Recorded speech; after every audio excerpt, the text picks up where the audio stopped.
I used to rule the world. Season rise when the day the world. Now in the morning I sleep alone. Sweep the streets I used to own.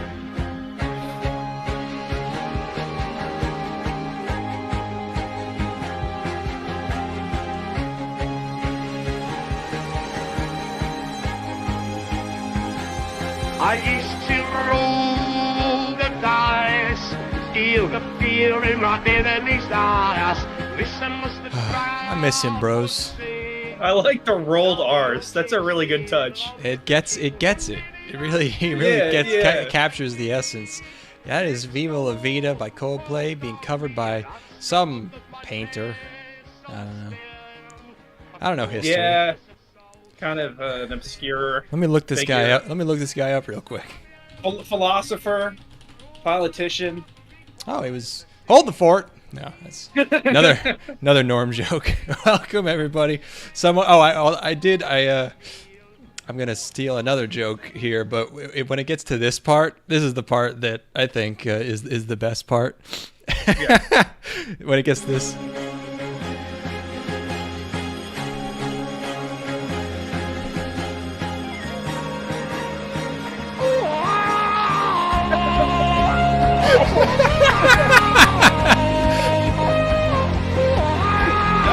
Somebody help him! I saw someone on Twitter. I shouldn't say someone on Twitter. It's I believe he's at Anime Serbia. I'll always know him as Conga.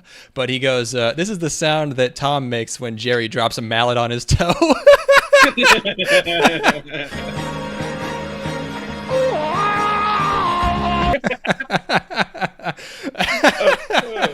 Real quick, do you have our silence going in the background right now? Oh yes, this week's what do you call it? You know, this sort of something in the gears, a little bit of adding some spice to these seasonal previews. Is this week's going to be an hour of silence, occasionally broken by the opening riff from Bad to the Bone, which as soon as I saw it last week, I was like, that's going to be pretty good. It probably starts. Okay, so yeah, occasionally we'll be hearing that. I can tell. Comes after. I can tell when they are by the, by the thing on the YouTube scroll bar, but I won't look at it. It's fine. Welcome, everybody. It's gonna exist in the background. Hey, Happy D, you heard of that guy? You should. I don't know. You should reevaluate your life choices if you're aware of such a vile man. We got a history buff in the chat. Oh, you know what? You can't trust history buffs. That is true. They're always trying to repeat things. Let me guess. He was gay. Everybody was gay. He's gay. He had fucked up balls. His dick didn't work. They're gonna find my body. They're gonna be like, oh, he had a podcast. He was gay. People had podcasts to talk about how gay they were, which isn't entirely untrue, but I still am gonna resent it. 15 foreskins, and it's wrong. 15 foreskins waiting to be fucked. I blacked out. Oh. You skimmed over that part. That's gonna play the hits, I think. But I hosted a bachelor party this past weekend, and for the bachelor party, when everyone was coming into town, I'm like, hey. They had requested weed. And I'm like, you can do, sir. I can make that happen. And I asked how they like to consume weed, and they're like, we like edibles. And I'm like, oh boy. Oh boy. Had not made edibles in years. Oh god, the last time I took edibles, I accidentally took 300 milligrams and ruined my ability to enjoy weed. That'll do it. So I made edibles from scratch, and they consumed them voraciously, but there were still several left over by the time everybody left. And I took one of them while playing Smash with David the other night, and I woke up the next morning with zero recollection of what had happened the previous night. Oh my god! I had to actually go through my internet history to find out what happened, basically. And just a bunch of Amazon searches for how to get down. How to become real again.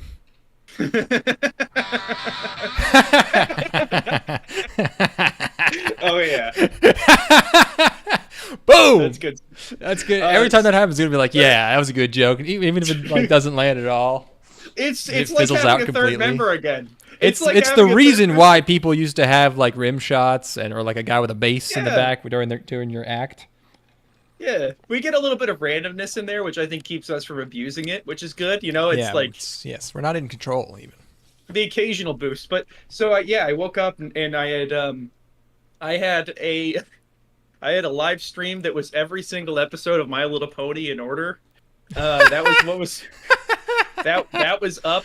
Fuck. And then I also had gotten 30 minutes into the movie Cure. Kitty wants to podcast. Yeah, he wants to go. He wants to go outside. Those were the two highlights. Is that and I tried to refresh past the popcorn like 50 times. I because it's down right now.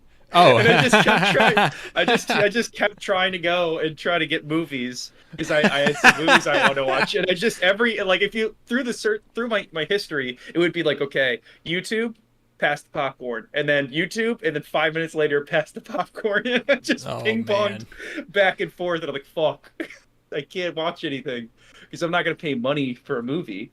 Yeah. But anyway, yeah, so. That's what happened to me. I lost about 6 hours of my life. Yeah, that's pretty merciful if you don't remember. You didn't have to experience it. Yeah. Yeah. Anything going on with you? You're going to the beach. I'm going to the beach. I'm gonna try and do some fishing. Yeah. I don't know. Other than that, I just finished the last. I bought 2 bags of lemons, and I've just been making myself delicious lemon concoctions. It's summertime. Just making vodka, State Fair lemonade. Mm. Your teeth are gonna be terrible, but your skin's gonna look great. It's not good. Yeah. Wait, my skin. What does it do to my skin? Vitamin C is good for your skin, right? Isn't it? The lemons have vitamin C. They should, right? Aren't they More citruses? than like, oh yeah, they are citrus. I guess. 30 milligrams of. Wasn't that the whole reason that that sailors drank grog? Was because they needed to get their vitamin C intake while they were on the ocean, and they would do it to drink lemon juice. You need like almost rum and. You need like almost no vitamin C to prevent scurvy. It's like such a tiny amount. Like you can just eat like pretty much anything that hasn't been cooked to shit. That's like a plant. Like you can eat an onion. It probably has enough vitamin C to keep you. From they were all eating hardtack. It was all like they were eating just jack wheat. Shit.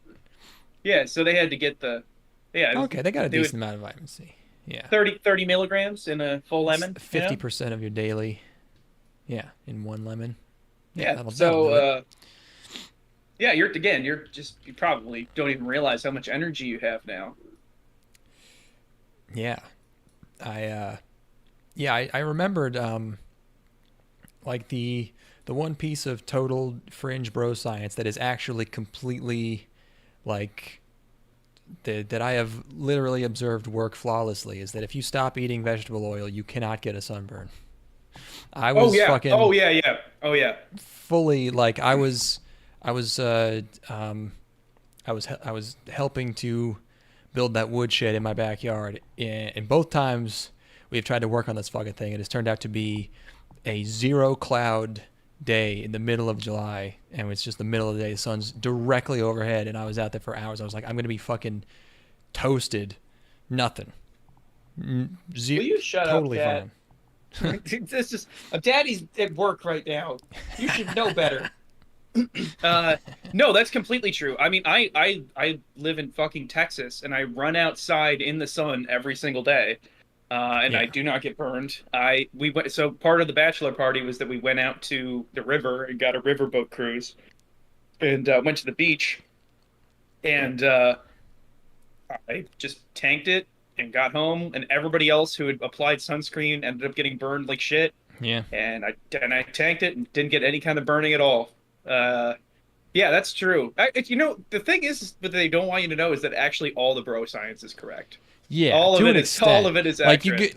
You go on like the Ray Pete forums, and those people are very in depth in their research, but they're also literally schizophrenic. So they will be like, I installed a red light in my room to help with my circadian rhythm or whatever, but it was a red LED, so I was on the verge of dying from a panic attack for immediately as soon as the red light hit my eyes.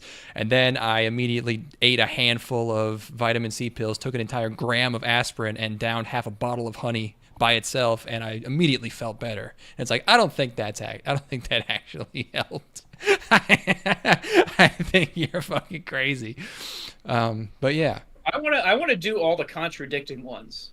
You know, it's like people who are sugar pilled, and then people who believe that you should only eat meat. I want to try both those and see which one's better. That's pretty hardcore, man. That's fucking cool.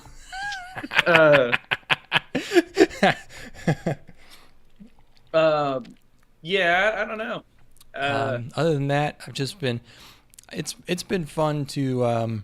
I appreciate that Korean guy lied about making a superconductor that would transform the world in like 5 years, because it was nice to daydream. It was like buying a Powerball ticket. You get to just you get to have nice. You get to imagine some fun things for a few days before everyone's like, oh, you made a magnet. That was all it was. But I was like, oh man, that'd be cool to have a 4090 in my cell phone, like next year. So for me, it's like. Thank you for lying, strange Korean man who is never going to do any science ever again. You know, I mean, how fun would it have been if you were like in a small town and the circus came through, and the snake oil salesman would come in and be like, you've got rickets, I got the magical cure-all. You need to buy this vial, and then for 2 days. You're sipping on whatever like pussy juice he had wrung out and put it into a glass, and everything. You just you get that little bit of placebo for a bit. Yeah, it's like when you're a kid and you order the X-ray glasses from the back of the Boy's Life. You're like, ooh, you're waiting for them in the mail, and it comes 6 months later. Honestly, it's probably better to the fantasy of the X-ray glasses working is better than the reality, because the second that it's real, you have to have the moral quandary of knowing that you're gonna see your teacher naked. You have to contend with that power. Yeah. Yeah. You realize that you're not. You have to grow up way too fast. Nobody talks about that. No. Nobody talks about how all of these things you get out of the back of a magazine just make you live an entire lifetime. It's like, oh, these will make your arms really big and you can beat up your bullies, and it's like you kill one of them unintentionally. You accidentally kill your bully. Giving an 8-year-old boy a hovercraft. Yeah. There was always an ad for a hovercraft at the back of the Boy's Life, and I was like, God damn, I could fucking go hover around. That'd be crazy. But you're not responsible enough to drive that thing. You'd crash it. No. You'd crash it immediately, get flung off of it, and you'd be dead. Because you had this sort of this urge to fly close to the sun. You didn't understand the power. Not responsible enough for that. Fuck, what was I reading recently? It was one of the worst. Oh God, where did I even see this? It was one of the funniest pieces of bad writing. I remember I just remember seeing someone write, "We don't want you to become another Icarus." It's like, that's such a bizarre way to phrase that. That is not how you say. We have an expression for becoming, quote, another Icarus. What if Icarus is a code name? Like maybe it works in like a context of like they had another Icarus that was unrelated to that's what the movie Sunshine is about. The mythological. I wonder how over our audiences are willing to go with the references in things. Like how straight up. There's a limit. The movie David says the movie Sunshine is not about that. I'm saying the first ship was called the Icarus, and then the ship they're on in the movie is called the Icarus II. That was the reference I was making. Well, hold on. Let me wait for David's response, because you might have just gotten fucked. You might have just gotten dicked on. I remember that. That's perfect. We knew it was going to be perfect every time. It's perfect every time. We can't be in the wrong spot. We can't waste this. We can't waste this. This is too good. We also can't use this joke again. So we have to.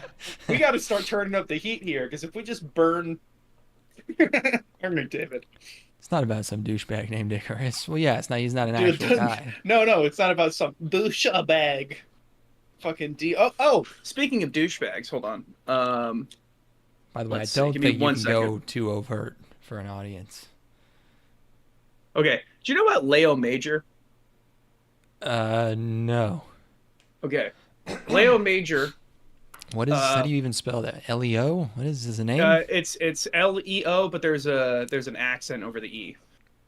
Okay. So this is he was a Quebecer, a French Canadian, who served in World War II, and he captured an entire town by himself. Mm-hmm. So the Quebecy Rambo. The story is so ridiculous that if it wasn't verifiable, I wouldn't believe it. It's so absurd. Where, basically, he was he was a scout for the Canadian military, and would go out like ahead of his regiment and just surveil locations and find where the emplacements were and stuff. He had already done like a couple of crazy things. Like he took down a tank by himself by like the pilot of the tank, or the whoever was driving the tank. Like everybody was asleep, and he snuck in. Yeah. This is more frequent than the last one was. Maybe. But he snuck in and held the driver at gunpoint and forced him to drive it back to his to friendly lines, and capture like 8 guys like that. So towards the end of the war, they were going to do a bombing campaign in the Netherlands, and he was aware of this. They're like, the Nazis are too they're dug in too deep in this town. We're just gonna bomb the fucking town. And there were civilians in the town. He's like, I don't want that to happen. No. So he and his buddy, not to be forgotten, Wilfred Arsenal, they took it upon themselves to sneak into the town, to try to convince people to leave, like convince the civilians to leave the town. So on the way in, his buddy gets shot and killed by Germans. And Leo Major goes fucking nuts, takes his buddy's SMG, so he has 2 SMGs, 2 bags of grenades, and starts going on this rampage through the town, just killing every single German that he sees, until he's able to find whoever's leading the Waffen in that town, like the leader of the Waffen there, and basically he gets the guy's pistol and explains to him, they're going to start bombing this town in the morning. You need to get all of your guys out right now, or you and all the civilians here will die. And then the leader of the Waffen convinces his inferiors to depart the town. But he ended up catching like 10 bodies that night. Like he just went through the town killing 10 people until he was at the center of the town. I might be too drunk to explain this, but anyway, he took over an entire town by himself, basically, which is pretty nuts. Again, I literally just learned about this guy today, so I don't know, I don't have the specifics embedded in my brain enough, and I'm not going to read through the Wikipedia article. But if you really go berserk, and you can just go sicko mode in war, and it's actually it seems to have a pretty good track record, because everyone else is all peeking around corners, being all careful. If you just fucking start mowing dudes down, you could probably clean up. He would go ahead. Sorry. No. Finish.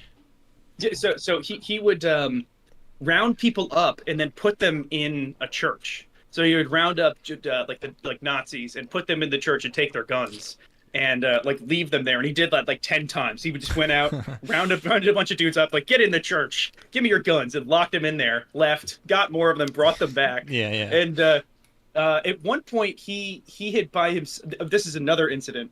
he captured by himself 90 Nazis. It just ridiculous shit. 90 dudes walking in a straight line back to like the Allied, front, because they were afraid of this one fucking psycho Canuck, who had no fear. He did have an eye patch at this point. I think there wasn't there. Oh yeah. Wasn't there a guy in World War One who was just like the last one left in his trench and he killed like 200 guys or something? Oh god, that's Sergeant York. Sergeant York killed. He actually might have the only confirmed kills ever with the 1911 in war. Oh, I remember that part of it too. Yeah. Yeah, so he killed like I think 15 Germans in a trench using just his 1911 pistol. Yeah. And again, I believe those are the only verified kills with the 1911 in history in a war scenario. Let me see if I can find that. 2 world wars. I just learned recently about the Battle of Castle Iter. You know that one? No, tell me about this. It was the very end of the war, and it was this prison, or it was a castle being used as a prison, and like a bunch of Wehrmacht guys were there, but like the Germans, like it was May 1945, so like the German army was like totally falling apart. So like they were all just sort of like not really, they were like kind of retreating, and there wasn't really any like orders. They were disorganized. So then like the U.S. showed up. I forget how it all ended up happening, but the U.S. guys and a bunch of French and Austrian guys actually ended up teaming up with the Wehrmacht guys against some SS guys. Whoa! It was insane. And then at one point they were like out of ammo, so they sent a guy out of the castle, and he just fucking like ran until he found someone who could send them like air support. And I think whoever he found ended up recognizing him because he was like a famous tennis player or something. Oh my god, it's so fucking weird. Yeah, I forget all the details, but that was a crazy one. So Leo Major, sorry, not Lee Major, Leo Major, he ended up going to the Korean War as well. They're like, we need, we need a recognizable war hero to go to Korea to show that we're serious about this. And so for his capture of that town in World War II, he got a Distinguished Conduct Medal, which is like the second highest award that a member of the British Commonwealth can get. He actually got that same medal in the Korean War because he did some insane, I don't know quite as much about the Korean conflict, but it was some insane shit where like he held down some sort of critical position in spite of the fact that he had gotten orders to retreat, and he just stayed there and continued fighting. It's let's see if I can find this. His day in his daily life, he was a pipe fitter. Let's see. Meanwhile, Scumbag Steve's muscle car of the day in honor of Barbie and her pink convertible is that 1968 Shelby Mustang GT500 KR convertible. KR stands for King of the Road. This is a weird one. I've never seen this. I'm very familiar with Mustangs, but I've never seen this one before. This is like, it's funny because it's a mean looking car, but it's still a drop top. It's still like it has a roll bar. This is so odd. I can't get a good high-res picture. Huh? Here we go. Yeah, it must be a really specific model. It is a beaut. I think this is a Mustang enthusiast Mustang here. I think that this is like it's a deep cut Mustang. It literally is. I've never seen this before in my life, and I'm a fan of the Mustang as a piece of car history.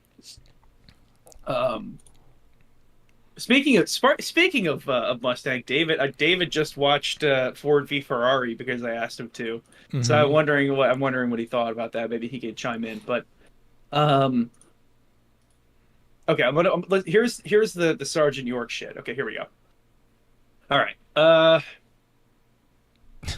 Sergeant York received the Medal of Honor for leading an attack on a German machine gun nest, gathering 35 machine guns, killing at least 25 enemy soldiers, and capturing 132 prisoners. Let's see. Let's see if I can find out exactly. David gives it a 4 out of 5. Standard, well-written blockbuster film, nothing more. That's a pretty high score for that review. That's a good praise. You know, yeah, it's not a masterpiece, is what he's saying, but I would describe it as a standard, well-written blockbuster film that is also a 4 out of 5. That's pretty fair. Yeah, I don't know. There's some like half-remembered history that I learned earlier today. You're welcome. Look him up. Leo Major, cool motherfucker. He actually rejected his. So he was going to be awarded 3 medals. That same Distinguished Service Medal. But he declined the first one because it was coming from a British officer that he thought was incompetent. So he refused to take it. And then he ended up taking the next 2. Anyway, none of this is anime related. No. Well, the only other thing going on with me that I wrote down in my notes is that I mentioned, I think a long time ago, I was like, why do they only let you buy 1 pound of butter at the grocery store? And they come in these little sticks. I eat a lot of butter. Why can't I buy like a 5-pound block of butter? I'm in the grocery store the other day. I walk past the fridge with the butter in it. I see these big blocks wrapped in like wax paper. I'm like, what is that? It's a 2-pound block of Amish butter. Yeah. I'm like, holy shit. It's like $14. Instant buy. Didn't even think. Don't even care. Easy clap. Oh, it's good too. It's nice. Just a huge, like, hand-formed block. Yeah. It's great. I think it's got less moisture in it, too. You heat it up, it doesn't spatter as much. That just takes us back to the discussion of whether or not you have enough power for that. It's like, are you responsible enough to wield 2 pounds of butter? Yeah. I know. I think I'm ready. $14. I'm ready, Sensei. All right. What are you making with that butter? I'm making some like home fries. Finishing off some steaks in it. Steak. Let's cook up some steak. We dry aged this steak. I bought this steak from a guy who doesn't drive a car. I had to drive to him. So, anyways, let's do it. So, anyway, talking about that, I am gonna use a stove for this because I'm not like him. This isn't any stove. This is a wood-fired stove. It uses fire that is on fire to heat the steak. And this isn't like other methods of steak preparation where you don't cook the meat. For this one, we're going to use fire. But we are not going to burn it, because that would not taste good. Instead, we're going to... I don't know how many people know Guga. We've talked about Guga before, but if you know Guga, oh, it's so funny. It's so easy to imitate. I literally could just, if I needed to, I could bring a new update on Luo Dong every single week because this guy, he's always going. This guy's because being Facebook friends with him has privileges, of course, and one of those privileges is I get to see him massaging images of girls' tits. That's a good one. Where he's got images of tits on his computer up, and he's like massaging them to help her or something. Like, oh, you're gonna breathe better. Wait, on his computer? Wait, what? So you know how he does like the remote healing stuff through the computer? Yeah. He'll have like an image of like a girl. She's like, I need help. Oh, with my breathing. I thought you were saying he would be massaging a girl's tits while like looking at a diagram of tits to keep. He does have diagrams of tits up. He has a drawing of tits, and then he's massaging the tits on the screen. So it's like he's putting his hands on his screen and massaging it to help send chi. It would be really funny to be physically touching a girl's tits while looking at like a medical diagram, being like, yes, okay, so right here. Did we talk about? I'm gonna do that sometime. That'd be funny as shit. That'd be very funny. Did we talk about his response to me when I tried to offer to help him heal himself? Yeah, you read that. Oh, okay, good. Just making sure. Yeah, he cannot. I'm not up to date on the lore. Mm-hmm. So. He's active right now. Should I send him a message? Yeah, ask him. This is a lot. Okay. Ask him if he's excited. Ask him if he's excited for the new HoloLive generation tomorrow. I'm not gonna burn my probably last Okay, opportunity to talk to be Luo more Dong. subtle. All right. Yeah, we'll do it next. We'll figure out something good because I wonder how long he'll just talk to me for. Really, can you like? Will he do? So he does requests. So you can like send him a picture and he'll like touch it with his hands on the monitor. I've seen him. Yes, and I've seen people just send him images like Brendan Fraser and shit. Yeah. Like, well, do you think he would do an anime girl? Do you think he would do like an anime girl? Oh, probably. You think he would actually? That would be pretty good. Oh, David will message him. Are you friends thanks, with him David. as well, David? What anime girl do we want to send him? Oh, it'd be really funny. How about one of the girls? It'd be really funny to get him to do a VTuber and then send it to the VTuber and then have them watch it like on stream.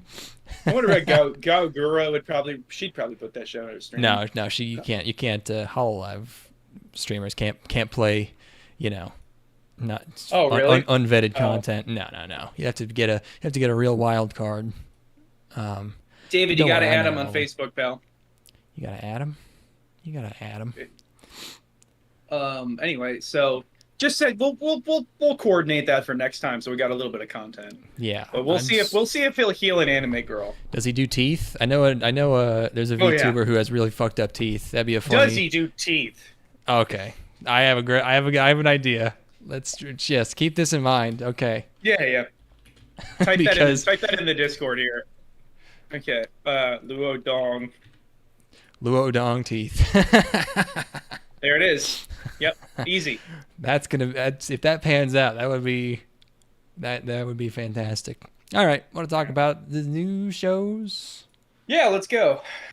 I watched them, Okay, I guess. Okay.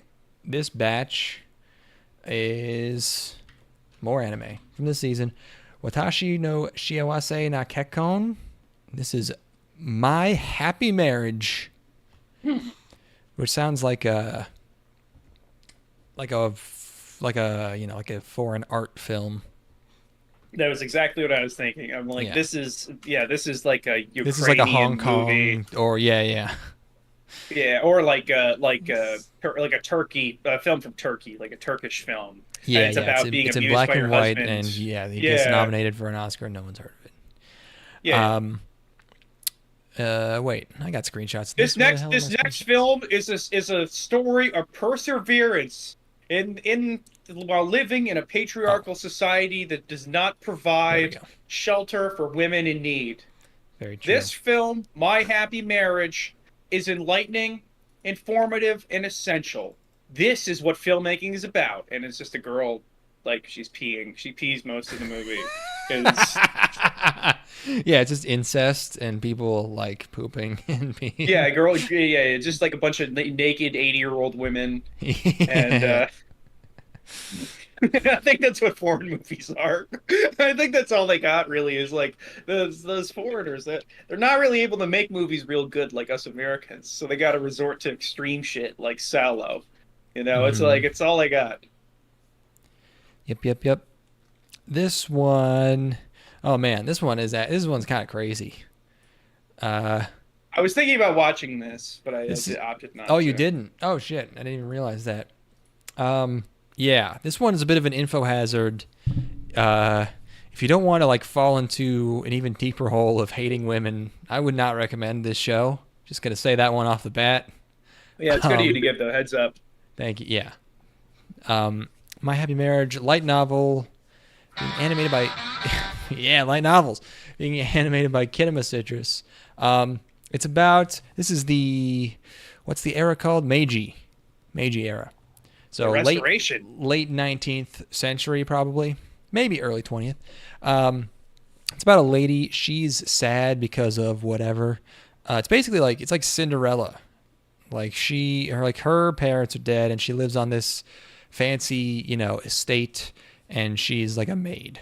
She's like a servant with either non-relatives or distant relatives who like hate her for no reason, even though she's like a very pretty lady. And, it's a show called My Happy Marriage. I figured, okay, they're either going to be pandering to men who are lonely or women who want to be like nobility. And I went with the latter. Valid strategy. I'm not complaining. Just initially starting out this show, I'm predicting it's, not for me. So her family's mean, or maybe it's not her family. I don't know. The people she lives with, they're like, all right, we're marrying you off now to this other estate. And she has a childhood friend, a dude, who's like a wimp.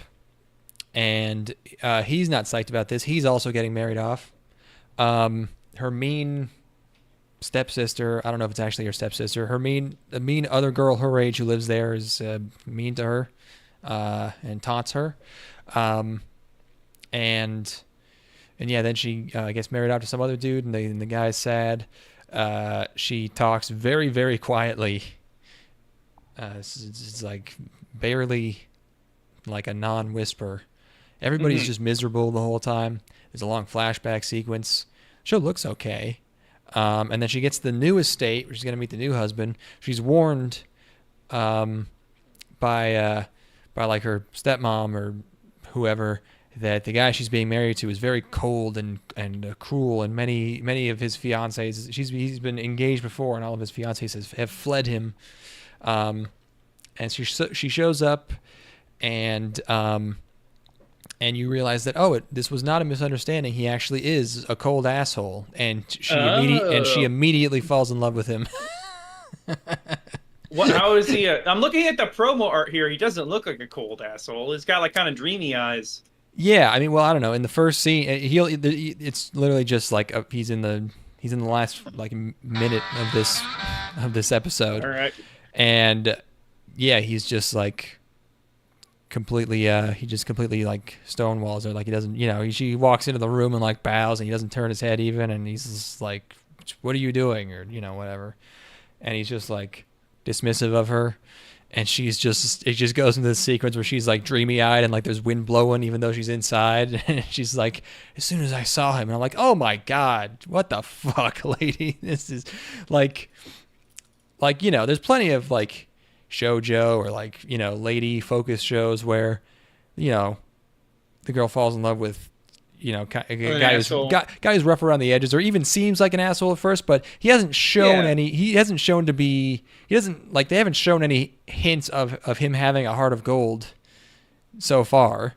It's the first time she met him, and she has every reason to believe that he's so terrible that women literally flee him into whatever. I mean, what do you do if you're a lady who's like homeless in Meiji, Japan? You just become like a prostitute, right?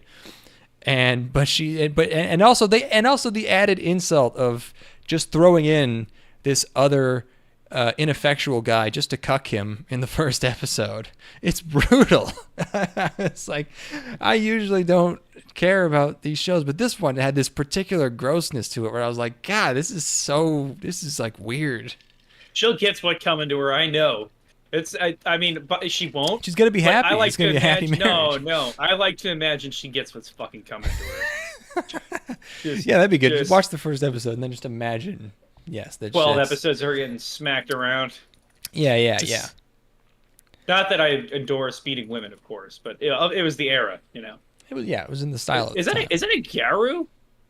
She's kind of a proto Gedou. Yeah, that is a crazy hairstyle for like 1880s. How did she dye Japan. her hair? What did she do? Do they have bleach? It's like, what the fuck? Yeah, no, it didn't even occur to me. I get, mean girls just have to be blonde in every culture, I guess. So, it makes sense. She soaked her hair in rice wine for 3 days to get it to be blonde or somehow. She's just malnourished. She just eats nothing but rice. She's all great. All right. I fucking love eating rice, bro. Oh my God. If I eat a bowl of only rice and nothing else for a meal, it makes me feel very bad. I can't do it. You don't have to eat the entire bowl. You don't eat the whole bowl. Well, no. Not like I'm too full. It's like there's like a kind of emptiness just because it's a meal without any protein or something. I don't know, but I just feel like worse afterwards. I can't do it usually unless I'm really hungry and I have to eat something and I don't have anything else. I was reading about Miyamoto Musashi, and in like he had Musashi? Musashi Miyamoto. You know, the samurai. The Oh, I know guy. Gundo Musashi. Or was that Miyamoto Musashi he was the greatest samurai in ancient Japan. Oh, He Gundo won, Musashi is the name of the show. Okay. I forgot his name was Miyamoto. Yeah, so I thought that was he his won name. like 61 duels, and Mhm. then the next closest was like 30. You know, Yeah. he never lost a duel, but he has like his own philosophy on life, which is the Book of Five Rings is about being a samurai, and then he's got his Dokodan. I think that's it, which is like his own philosophy on the world. Mm. And I was pretty much with him until he started saying that you shouldn't want to eat yummy food. And the second that he started Mm. talking about being like eating yummy food is actually bad, I'm like, fuck you, I fuck you, mean, suck my dick. I don't like it either, but I think he's probably right. I guess he did kill 61 dudes. Well, he also avoided being killed by 61 dudes who wanted to kill him, which is more Yeah, impressive. they probably enjoyed all the food that they ate. You know, there's this talking about dudes going sicko mode. That dude went sicko mode. He killed an entire sword school. It was the Shioka clan, whatever. There was Hmm. basically um a school of samurai. He's going A to school samurai of samurai school. that who were like, we challenge you, Miyamoto Musashi, and he killed the leader of the school, and then was immediately challenged by the leader's brother. He killed him too, and then the next in line was a 12-year-old boy, who issued a challenge to him, Oh, no. and so he had a habit of showing up like hours late for a duel, just like to throw people off, you know, because like they get themselves all hyped up and he's gonna be here any second. He's gonna be here any second. He just like would shamble up like an hour or 2 hours late. And for this one, he showed up Well, hours early. he's on, he's on BPT. He's on Blade Person time. Yeah, yeah, yeah. Which is similar to Island Time, actually. You think he's cutting lines and putting them in fancy drinks, but so he showed up hours early and infiltrated the school, assassinated the new head of the school, and then ran out. There are like 40 dudes like trying to chase him and surround him. He pulls out his other sword and just he developed a new style of swordsmanship as he's leaving the school. Two heavens is one is the name of the sword, the name of the sword style. This He guy, developed this. this guy's a Chunibyo who got lucky 61 times.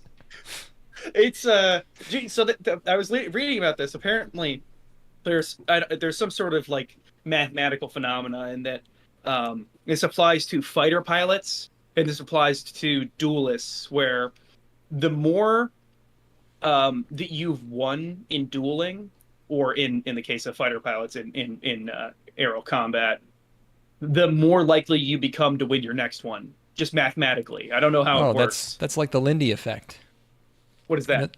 the Lindy effect is the older something is, the longer you can expect it to last. I So see. if Okay. something's lasted 1,000 years, you can expect it to last like another 1,000. You know, whereas Oh, if something's only 10 years old, you know, it's kind of up in the air. yeah, it is similar to that, Yeah. and yeah. So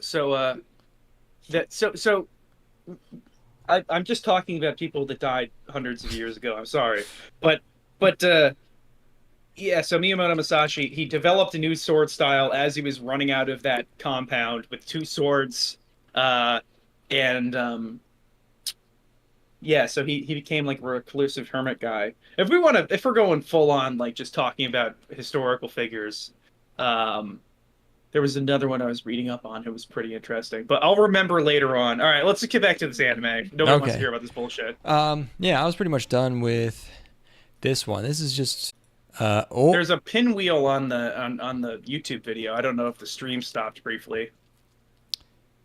I think Oh, my computer might can be you hear going me, down. my friend?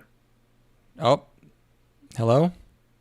Oh, am I back? I can hear you. I can hear you now. Okay, everything froze for a second. I thought my PC was Uh, going down. It was just my word processor. Just froze up my whole shit. that's Okay. good. I think we're okay. Jesus Christ. I think I saved that. Not that I need it, really. Okay. Yeah, that show, there's a weird evil to it. I did not like it. So, there you go. All right. All right. Next up, you did watch Undead Girl Murder Farce. Yeah. Nice. That's how they're gonna put up on Netflix. They're gonna call it that. They should just start getting increasingly dense with the titles for the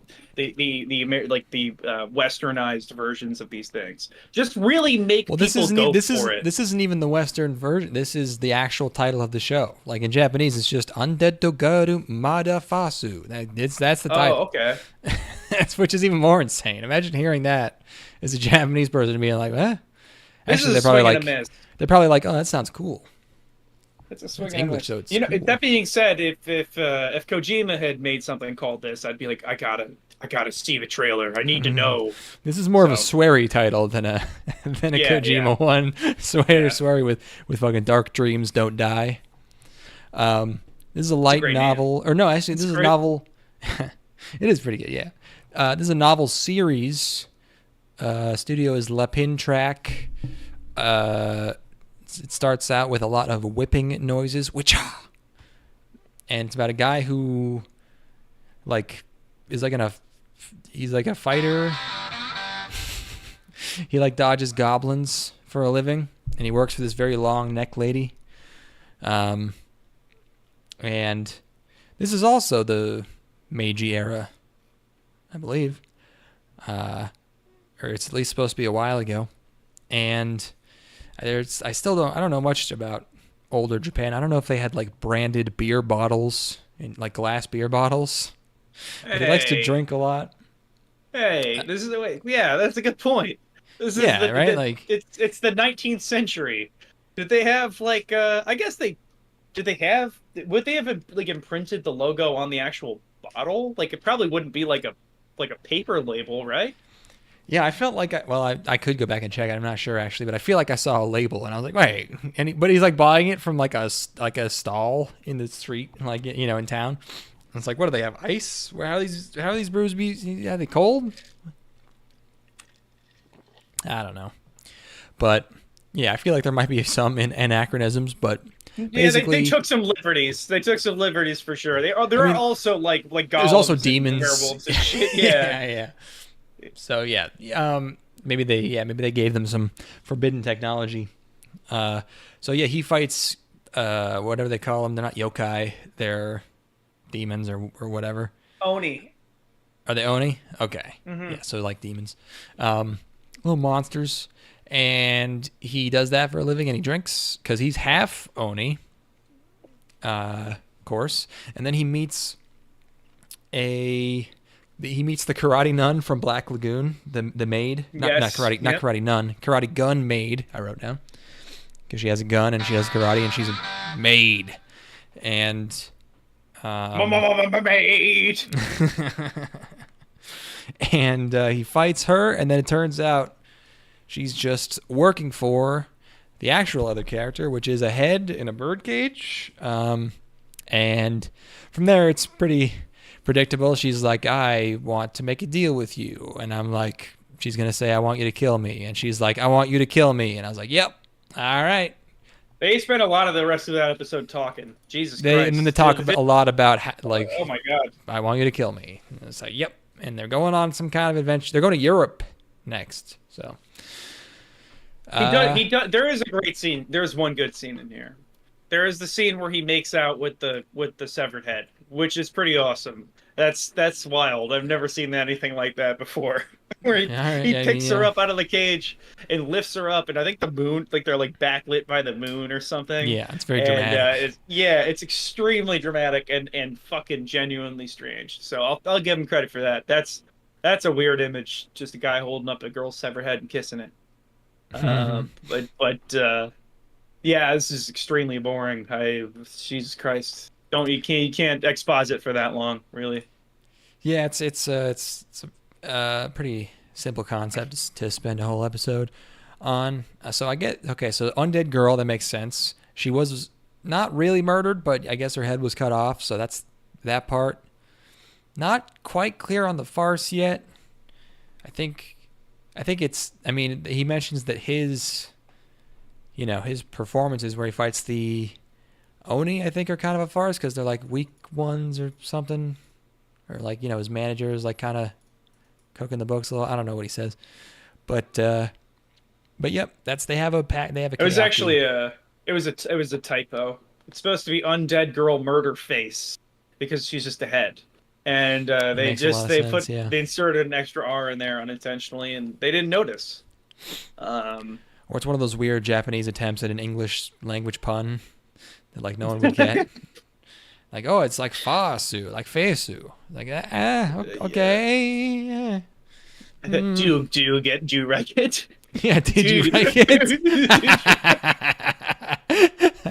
I love the earnestness behind this character that we've made, the "Did you write it" guy. Where he's that's what Kojima says. Did you write it? Remember that? Oh, okay. I guess I do. Yeah. But yes, a lot of Japanese sort of earnestness, like very sincere earnestness can be sort of you can really evoke it with "Did you write it?" was it 1 million troops? Yeah. Oh, yeah. Same sort of concept, Wow. Sort of, yeah. Was it 1 million troops? Let's see. Yeah. 1 million troops. Wow, 1 million troops. If you just press a XXX and a YYY and a XXX and a YYY, you will be sucked. Remember when he said that? They're the best. Yeah. Well, that guy, that was Tak Fuji, right? Tak Fuji. Yes, it was Tak. The 99 Nights guy. Yeah. I still can't believe the audience didn't laugh. That guy is so funny. He was trying to be funny, and it was hilarious. I think everyone was just fucking. All those fucking game journals were dead from having to take 5,000 steps that day. Yeah. Oh man. Well, how obese can our population get? How far can it go? Well, everyone's gonna be on. Everyone's already on that fucking drug. Which one? What's it called? Oh, dude, there's like a Trembolone. Yeah. On fucking DNP. No.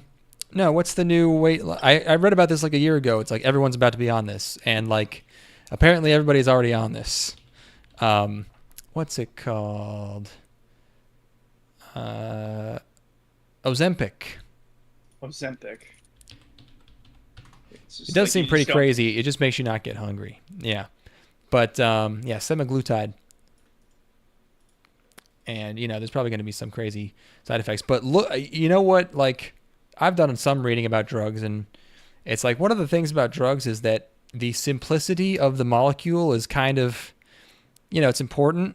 It's like, you look at a drug and you can't really tell what it does just by looking at the molecule. But, like, if it's really simple and it looks just like another thing that your body already deals with a lot, it's like probably sometimes it's not that big of a deal. Like you look at like I'm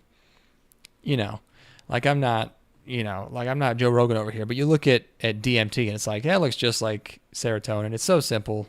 It's probably fine. Yeah. Yeah. Look at this motherfucking molecule. All right, show me this shit. Holy fuck. Look at the size of that motherfucker. That is insane. How the fuck did they even make this? It's trying to go off the Y and the X-axis. It's trying to get out of here. I have never seen a molecule this size. Like this complex. It's absurd. This thing is so evil. This is the most evil molecule ever.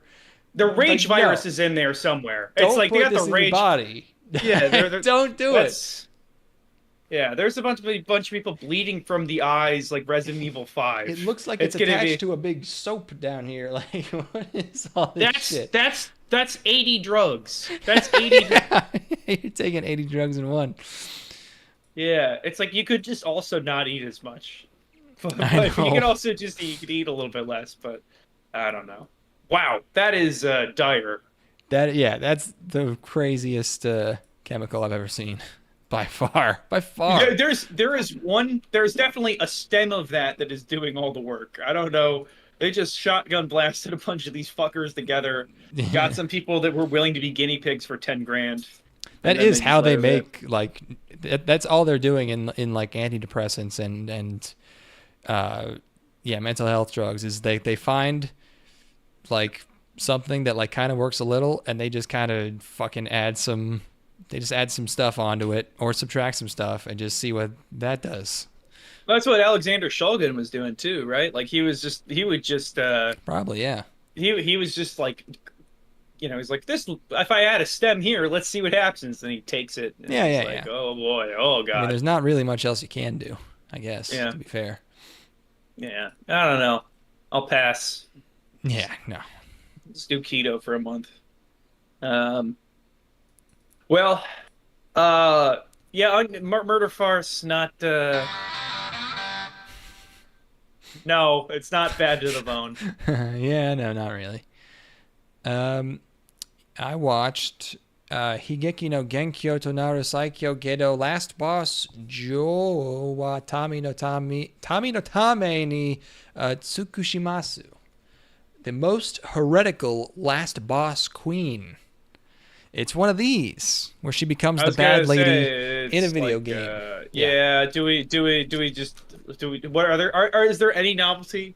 Do we have novelty here? Does she know that she's going to get killed at the end of the game because she played it? Holy shit. Okay. You're good at this. I've seen this one. They've had it for like 4 seasons in a row. I mean, yes, I knew that, but I didn't realize that I forgot that it was a common thing that she dies at the. Oh yeah, I guess they have done that, haven't they? It was literally last season. They had one where she was like I don't think that this one specifically a dating sim game, because in the last one I saw, it was like a visual novel where all of the outcomes of the game are that she dies. Yeah, but what did she die because she was a villainess? Yes. Oh, okay. Then yes, it's that again. Light novel. All right. Yeah. OLM. She does get hit by Truck-kun in this one at the beginning. I forget how she died in the last season, but yeah, she wakes up. Her name is Pride Royal Ivy, of the Ivy family, I guess. She it's interesting how they work this in. So she's in this game that she's played. She's the kid version of the villainess. So she's like, I don't know, 12, and like she wakes up and everyone's like, oh, you fainted. And in the game, this character was a precog, and now she knows the future, but because she played the game, I don't know, whatever. But apparently she was very mean. This is the only thing that is interesting, and not because of what's in the show. But again, I'm psychoanalyzing women based on this, which is that like it's just a show about her like making amends and apologizing and crying over things that she didn't do because it was the last, it was before she got put into the body where she was a mean lady. So now she gets to be nice to everyone, and everyone's all surprised at how nice she's become. So she kind of like gets to take credit for fixing stuff that she didn't fuck up to begin with. It's a weird fantasy. She gets the rush out of not having done the bad thing, and she gets she gets to experience the forgiveness. People forgiving her. Yeah. She gets the rush of being like, okay, everyone's cool with me now, and she also knows she didn't actually do the bad thing. Yeah. Again, this is why I like Mushoku Tensei so much, is because he gets isekai'd and he helps people out, but he actually was a huge piece of shit before that. But yeah, this is kind of just like I get to cry a bunch to my servants. That is the woman. That's ultimate woman fantasy is crying to your slaves. I got Kanojo ga ko shaku te ni ita ryu, which is that is her reason why Relina ended up at the Duke's mansion. Oh. Living inside a fairy tale may sound like a dream, but for this heroine, it's more of a nightmare. After her mysterious death, Rinko is reborn as Relina, a loved and wealthy character in a novel. But she knows the ending: her murder at the hands of her fiancé. So she hatches a plan to stay alive that involves one that involves the devilish duke and phony engagement. Can she rewrite her story? Yeah, she's reborn as the villain in a light novel. Yeah, so it's the same. It's the exact same show. Mm-hmm. What happened with Oshi no Ko? That was a weird one. That was it's oh man, so some funny stuff did happen with that. So like the manga is still ongoing, right? And it got this huge wave of like obnoxious Western fans, and like I don't know like if the author will actually go through with it, but like apparently the latest chapter had like a because how he was a doctor, and then the other girl was like his patient, and then he said he'd marry her when she turned 16 or 18 or whatever. or whatever, or whatever. And, and then I guess in the latest chapter, she like. Apparently it took a while for them to realize who each other were. And then, she brings it up like, hey, you said you'd marry me, right? And everyone's like, what? No way. Because they think that's like incest or something, even though they're like, it's not. I don't know. But it's like, like the Tumblr refugees are freaking out. And also it's like schlock.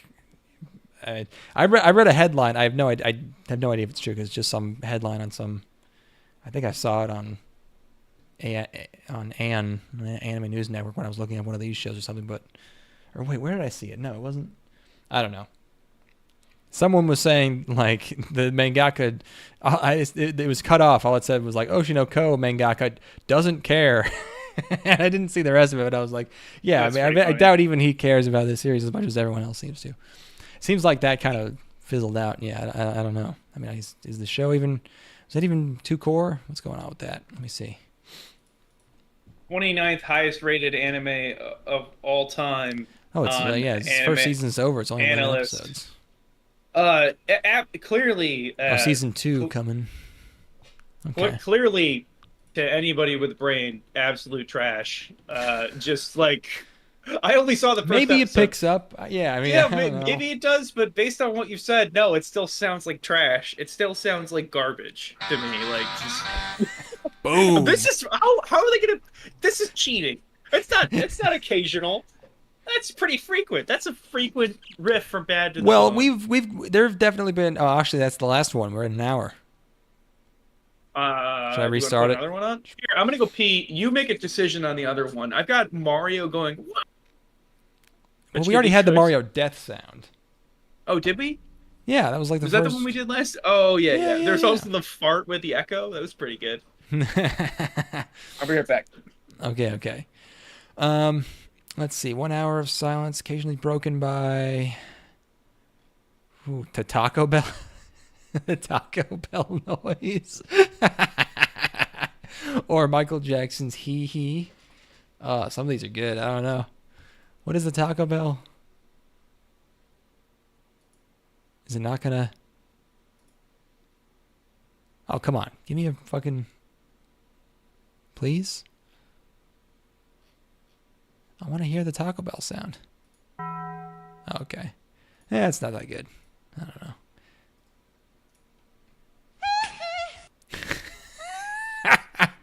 Yeah, we're doing that one. I'm not telling him what it is, though.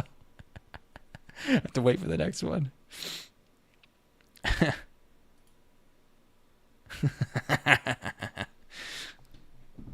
Nice. Perfect. Where was I with this show? Yeah, no, I mean, she's atoning for things she didn't do. She has a brother. Her brother's name is Stale. And I guess in the original game he was like a slave. I don't think kids can sign she like tricks him into signing a slave contract. I don't think kids can do that. I don't think like an 8-year-old can sign a contract where he becomes a slave and you're like, gotcha. That's it. Done. Deal sealed. Yeah, it's a little boring, this one. I don't know. Didn't tickle my fancy too much.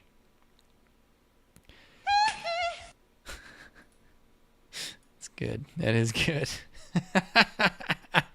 I really hope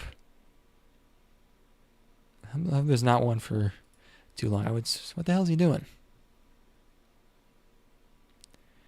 Did he just say he was going to the bathroom? What the hell?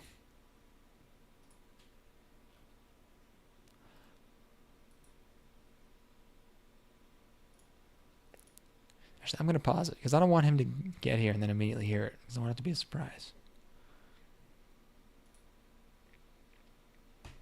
Does cat eat something, I wonder? I would say things about the show, but I'm just going to repeat them. Oh. Sorry, I have to issue an apology. Uh-oh. I just isekai'd into this body. Mm-hmm. So I have to apologize for something I didn't do. But I'm going to get the rush out of about the apology being accepted. I want to apologize for saying that Oshinoko was clearly garbage. Because I only watched the first episode of it, and so if anybody wants to accept my apology, that would be great. You can just let me know. Send your acceptance to Ethan's apology to podcast@gangstalking.com. Yep, Time TV Isekai on Twitter for you, and then for a secure button. I'm not apologizing. Well, just in case they want to send it to you, so that you can convey that to me. I see. Just whatever is the easiest. In case they don't want to confront you directly, it's a little. Yeah, because that would almost be kind of better. I'll get it straight to them. Don't worry, folks. Yeah, I do have another hour-long running. All right. I can't wait to hear what it is. I'm excited. Yeah, don't tell me. Yeah. So to finish out the show, she has a brother. I was saying, like, originally her brother was in the original game, like her brother was like enslaved or something because she tricked him into signing a contract, which I don't think you can I don't think a contract signed by like an 8-year-old is binding, whatever. And then, hey, guess what? This also has the "I want you to kill me." I was like, wait a second, I thought I heard that before. Although this one's hypothetical. I think she says, like, if I turn evil again, I don't know. It's dumb. Kind of boring. I wonder if you were to cross-reference this against every show ever made, how much of the dialogue is... every show over the last 5 years. Do you think there's a single original line of dialogue in this entire thing? Oh, there's a show that's even worse for that coming up. No, this one doesn't even hold a candle.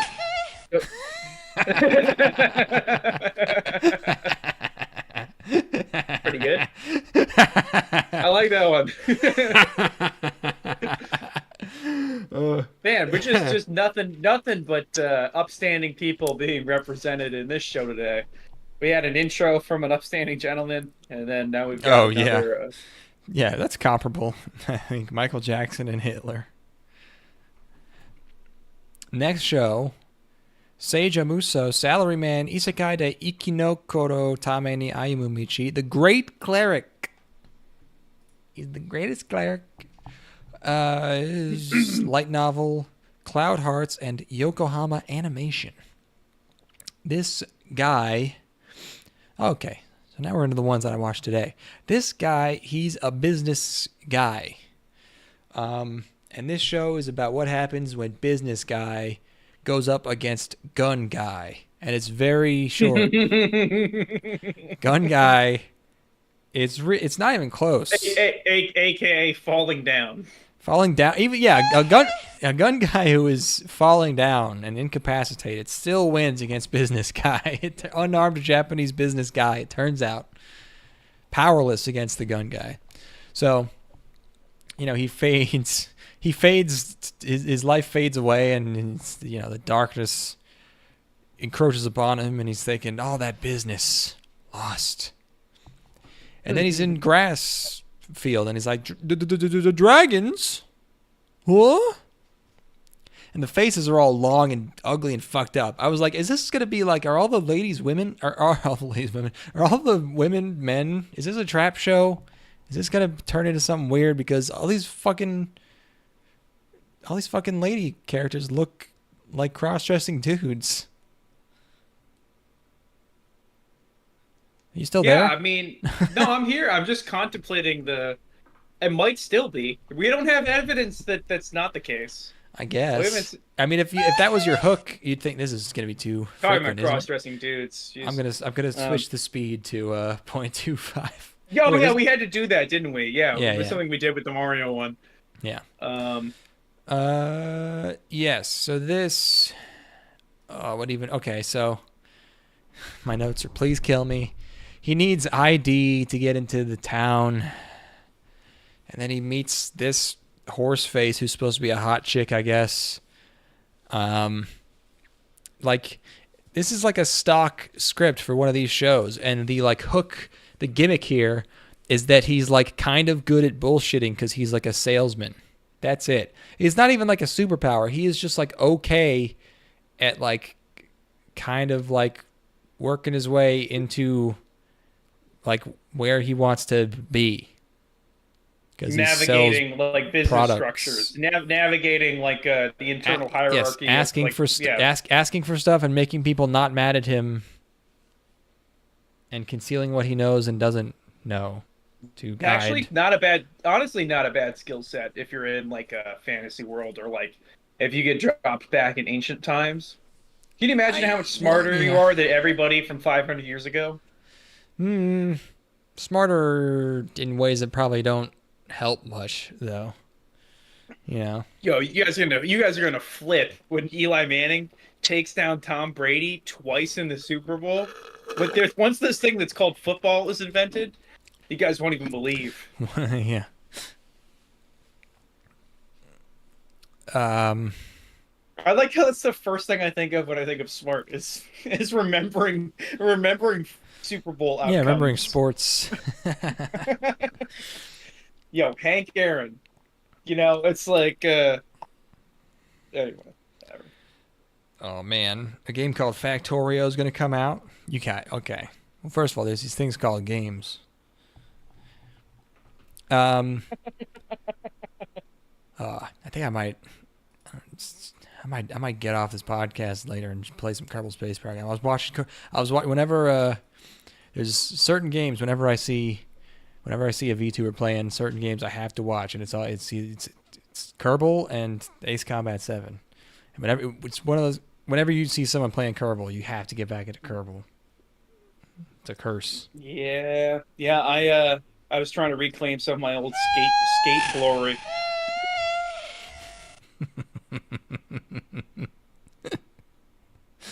That's a horrible one. That's horrible. He sounds like he's in pain. Now that I hear it stretched out, he's in pain. That's a hurt man. That's a man who had experienced a whole lot of stuff that nobody should have to experience by that point in his life. What is that? 84? That's no, I don't. Song is that with the he? I mean, didn't he do a lot of hee-hees? He probably got fucked by his dad.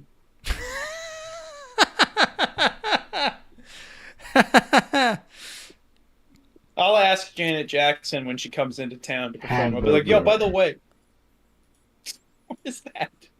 I don't know. I just wanted to know what this was, because it says an hour of silence broken by a hamburger. But hamburger. What? Why? Okay. Anyway, the Salaryman guy is a cleric.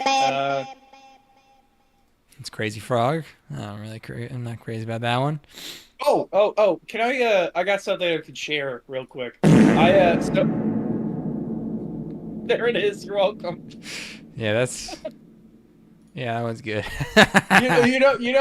The group of guys that were in town. I don't know a group of people that have enjoyed a good fart more than those guys did. It has been so you were long letting since loose? I've been around. No, it was just everybody in the group. Anytime that they had to fart, they would just let everybody know and let it rip. And I've not been around guys who enjoy laughing about the fact that they just farted more in years. It's been a decade since I've heard anybody be like, "I just ripped ass." That's an eternal pleasure. You could be at the very final stages of Alzheimer's, and farts are still fun. You could have no brain left. You can still get infinite joy out of a good fucking fart. I feel like Werner Herzog probably talked about this. There's probably a clip of Werner Herzog talking about farting. Yeah. Yeah. Here, I have a mixtape that I made for my my neighbor. I have the CD. It would have been. We're playing Tony Hawk's Pro Skater 4 at that point, so this is probably 2003. Do you want me to go get it? I can read it off. I can read off what the 15 or odd tracks are on this thing. Oh, sure, yeah.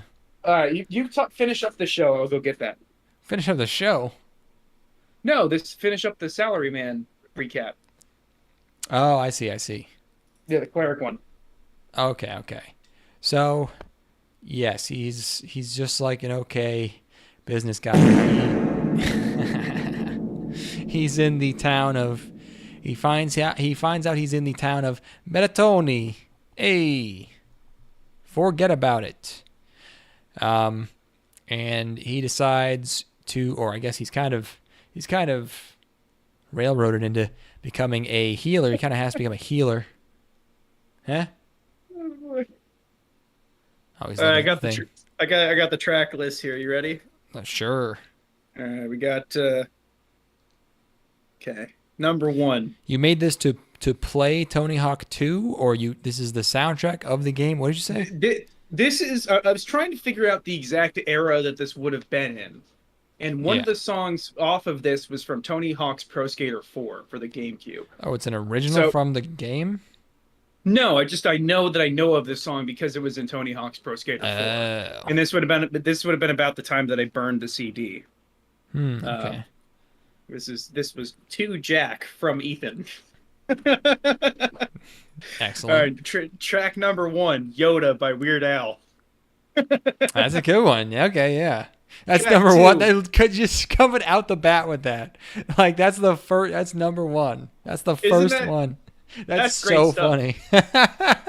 Like, that isn't even the first song on that Weird Al album for sure. No, but it's number 1 in my heart, baby. All right. Number 2, White and Nerdy by Weird Al. I had to get 2 of So far, this is not much of a mixtape. This is just a tape. This is a Weird Al tape. All the. Do you have multiple stacked right now? No. You should. That'd be funny. We just have 3 of them playing. All right. All the small things. There'd be so many. There'd be so many farts. All the small things. Okay. Yep. Pump Up the Jam by Crazy Frog. Oh, wait. By Crazy Frog? This must be the Crazy Frog cover. That was what made me think of this. Wait, Crazy Frog was the artist? Pump Up the Jam, Crazy Frog. I don't know. Maybe there was a Crazy Frog cover? But I thought Crazy Frog was the name of the song. Crazy Frog is by Crazy Frog? Yeah. Oh, I didn't even know that. Okay. Pump Up the Jam. Crazy Frog, Pump Up the Jam. Yeah, Crazy Frog's the artist, and there's also the song Crazy Frog. Yes, it's like a Bad Company sort of scenario. I understand. Yeah. Can't Touch This. No artist credited for Can't Touch This, because we all know. Yeah, of course. TNT by AC/DC. Okay. Hungry Like the Wolf by You're getting retro with it. All of a Hungry sudden. Like the Wolf by Duran Duran. That was because it was in the movie Big Fat Liar. Excellent. We got Tessie by Dropkick Murphys, which means that 2004 actually, because wait, Dropkick Murphys were around back then? Red Sox had probably just won the World Series. Dance Dance by Fall Out Boy. Ooh yeah. I Stand Alone by Godsmack. The dark middle chapter. I'm gonna save the best for last. I got 3 Linkin Park songs on here because you know what it is. You know what we're fucking about around these parts. Oh yeah. I got Faint, Breaking the Habit, and Numb. That's the selection I've got. That's pretty good. That's pretty good. Yeah. No. I'm about to break. Whatever it's called. One Step Closer. Yes. One Step Closer is the song you're thinking of. And then just kind of a weird outlier, which I guess I do have Weird Al on here already. Yeah. Star Wars Cantina theme is on here. A little denouement. Yeah, just like a little something, a little nightcap, you know. Yeah, after the excitement, have a little jazz, or actually it's jizz. You know the music is jizz, right? Jizz music, yes, of course. The Galactic Jizz Whalers is the Max Rebo band. I thought I would share that. So that is very good. If anybody wants to replicate this playlist and tell me how it flows, I can only imagine I gotta imagine that's pretty enjoyable. So you were telling me you listened to that Slipknot album. I did, yeah. Were you working out to that? You pumping iron? Of course I was. Yeah, that's some good shit. That's good, yeah. That's some good shit, yeah. Yeah, I was enjoying that. I was listening to some other shit too. I've been listening to like Houston rappers like Paul Wall and Mike Jones, which is like it's all the same thing the entire way through. I've actually just been listening to one song on a loop a lot. Because that's something that Stephen King recommended doing. And it turns out it's great. It turns out doing that's awesome because you don't have to think about changing the song ever when you're doing something. So you just listen to the same song over and over again. You don't have to worry about changing the song. Yeah. Oh, that was another thing I was listening to when I was blacking out. Was I listened to, not that literally, but the thing that was made me think of that was the echo goes on for so long. I was listening to the old episodes of the Ricky Gervais show from 2005. Oh. It made me think of Carl Pilkington because I said something that was so stupid that I had to think of Carl Pilkington. Anyway, head like a fucking orange. Anyway, did you finish up the Cleric show? Were we satisfied? I think the only other things I was gonna say was, he does some training. Yeah, he vows to be a good healer instead of all the other healers who I guess are bad. I don't. Well, they're exploitative, I believe. I believe that they're like they extort people because not being healed means that you're gonna die. Oh, so you watched this. What did you think? This sucks total fucking ass. I did. You already know. I would have said something. Yeah, I didn't even realize. I forgot you had watched it because there's really not much here. All right. Let's talk about some real shit. I know Idenshi, the gene of, I guess it's AI, not I. AI, know Idenshi, the gene of AI.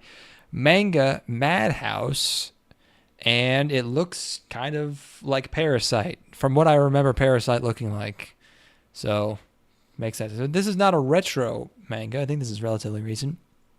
Although some of the character designs look a little retro, especially the main guy. It has a lot of 3D babies. Yes.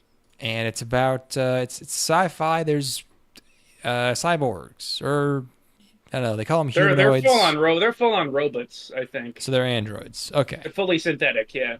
Okay, so we got androids, we got replicants. They're called humanoids, which is weird because they're the ones that aren't human, but whatever.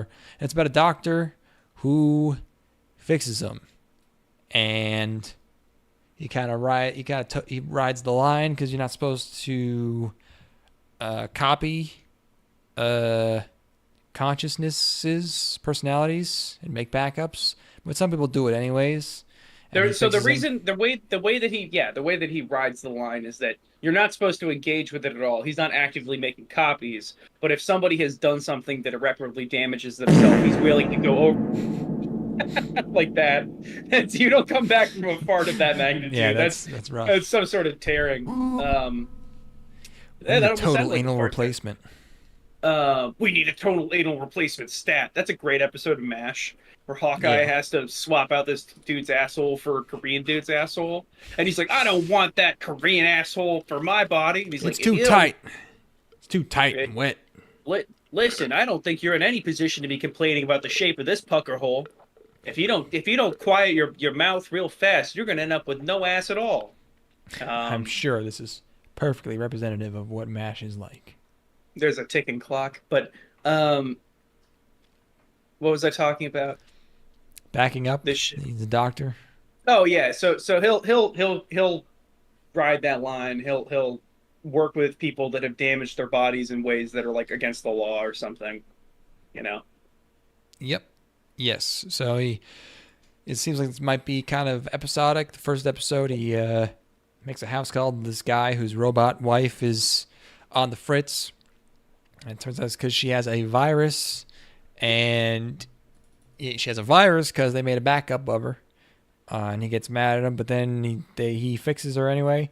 And, you know, we're at the part of the season where the bar... we're at the part of the season where the bar is low enough that this really gets a passing grade just for having, like, world building at all. But... It's hard to make.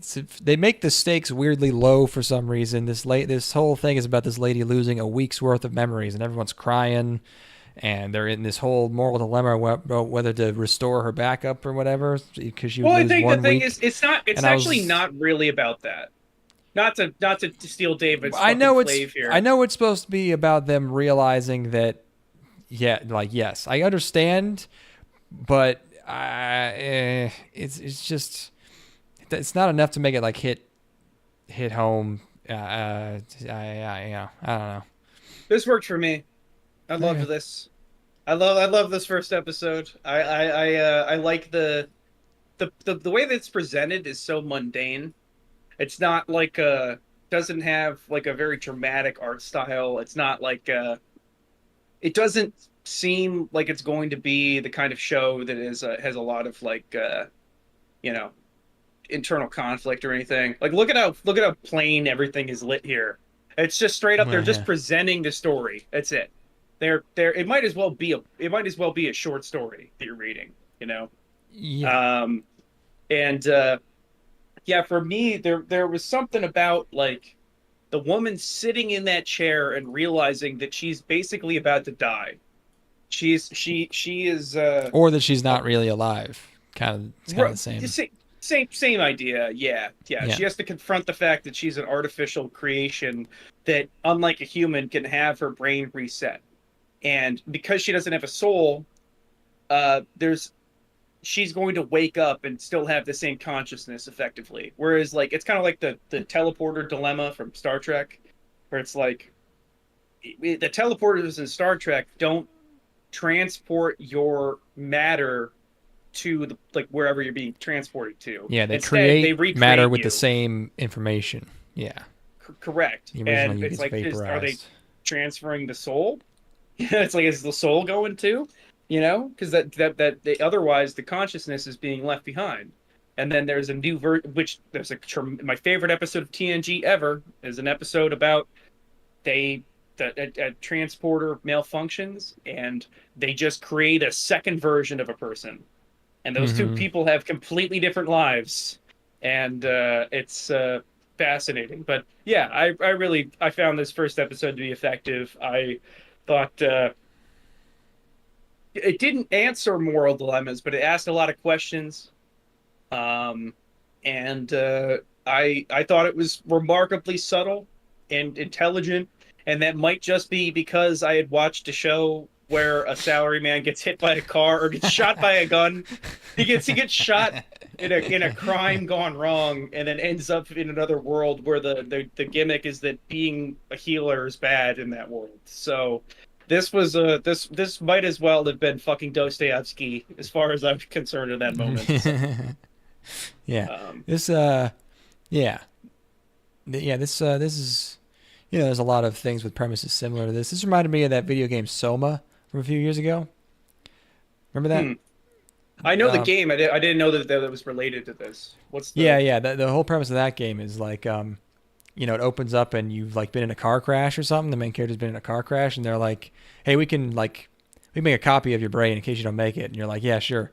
And then you wake up and you're in a robot body in the future, and it's post-apocalypse, like everyone's gone, and also you're underwater in like this facility or whatever.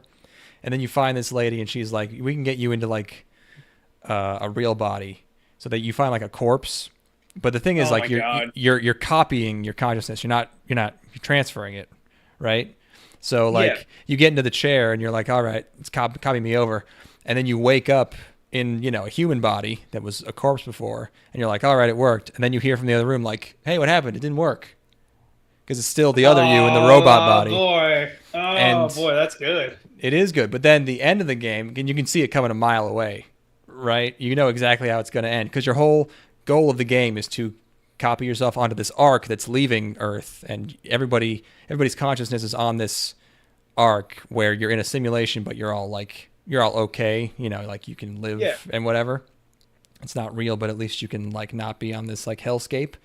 So then you finally make it to the end of the game, and you copy just in time, but then like the flash of light fades out and you see the thing flying away, and you're like, it didn't work. And the lady's like, no, it did. They're up there. And you're like, no, it didn't. I'm still right here. And she's like, no, you failed the coin toss. God. And then you fart really loud. Man, those amnesia guys really know exactly when to lay a fart joke in. The amnesia, the fart descent. Fucking, yeah, that's see, that's some good stuff. That's some good stuff. There's still like, obviously, I'm sure Philip K. Dick told that story, and that's what I said last time I mentioned Soma. Yeah, I was like, that's a very Philip K. Dick thing. Yeah, but goddamn, it's still entertaining. It's still horrifying. Mm-hmm. And that's what it worked. I'm also frequently turned off by this sort of media. Like, it doesn't really do much for me, but this was effective. Just effective. That's all I need. The other problem I had was that during that big emotional scene where the lady's crying, the voice acting is noticeably not up to par for what that scene needed to be. It's pretty rough. Yeah, it kind of takes me back to like episodic TV from like the 50s and 60s. Like it kind of took me back to like Twilight Zone, where it's like not every episode of Twilight Zone is going to have the best production value and the best performances, but as long as the concept, or like Star Trek, so yeah, kind of worked for me. Mm-hmm. Also, he has a twin-tailed assistant who wears a very short doctor or nurse uniform. Didn't have enough fighting in it though, so it's a D for me. There was no karate. Yeah, they're robots. They could probably do some really good karate. I know. Why aren't they crazy super, like, Inuyashiki flying around robots? Well, why are they saving that for the next episode? I know, they should have hit us right up front with them jumping over cars and. If you're trying to put asses in seats, show me some Wachowski Matrix shit. You should be doing cartwheels down the street instead of walking. Everyone just hates everybody so sad. This is something that always cracks me up about Terminator 2. So,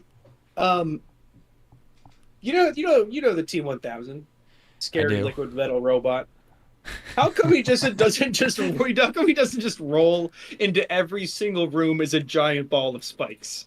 Why doesn't he just roll through the entire world as a spike ball, just impaling every single living thing within 100 feet of him? Or why doesn't he has to go through fences and gates and stuff? He has to go under doors. He has to, spikes. Maybe you can't get going fast enough as a spike. I don't know.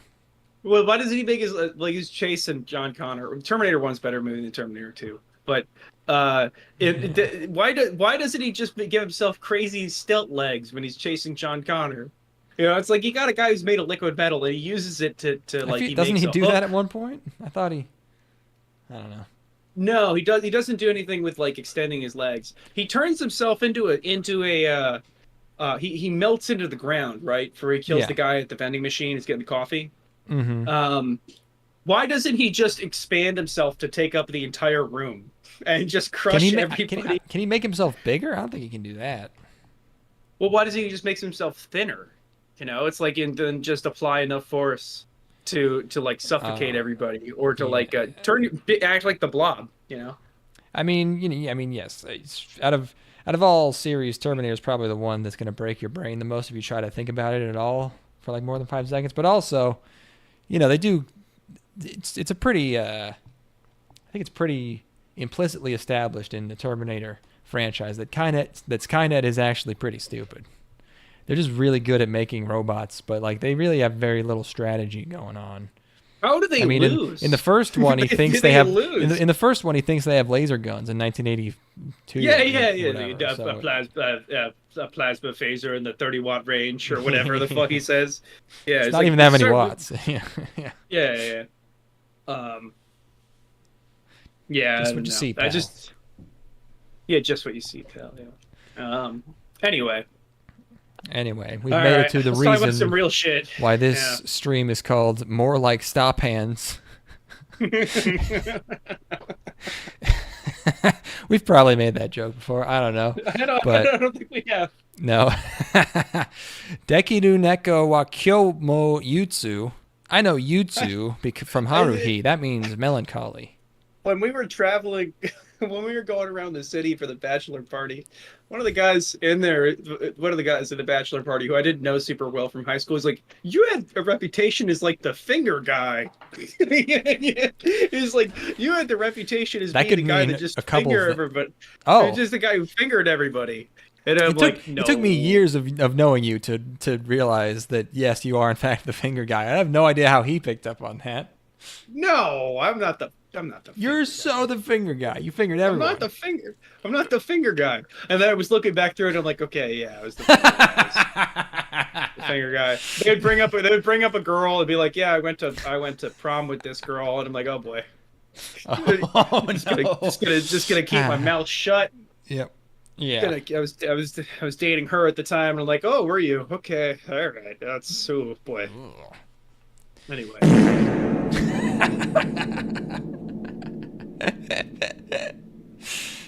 Stop. So that was thinking about Go Hands, which was what I was saying. Anytime I was in a dark, secluded place with a girl in high school, instead be like, Go Hands. Yeah.